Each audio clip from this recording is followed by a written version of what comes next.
छोड़ के। अरे चल गइल माल काल होली में छोड़ के।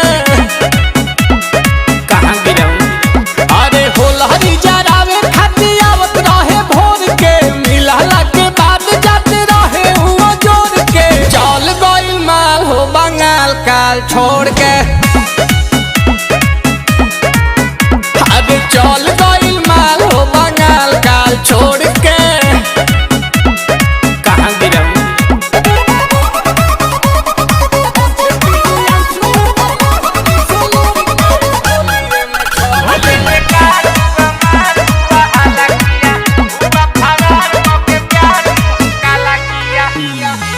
ओढ़नी में बांध के ले आवत रहे पुआ, खाके हमर दिल बड़ा देते रहे दुआ। खइलो के बाद नहीं भूख लगे, हमरा अभी एगो बतिया के दुख लगे। अरे गुरु ताकि नात रहे पैसा बटोर के, गुरु ताकि नात रहे पैसा बटोर के। चल गइल माल काल होलिये में छोड़ के।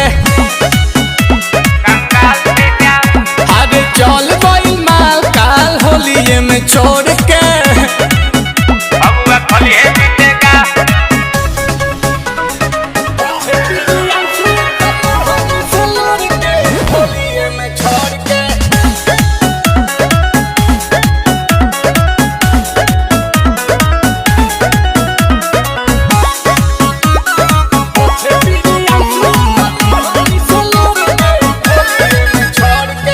रंग नील कमल के होता जियान हो, मर्द के संगे होली खेलतिया जान हो।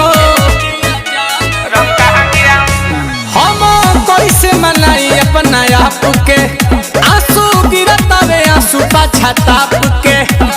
इलाज कराओ पोछे पीरी आंसू कर ओढ़नी से लोर के, पोछे पीरी आंसू कर ओढ़नी से लोर के।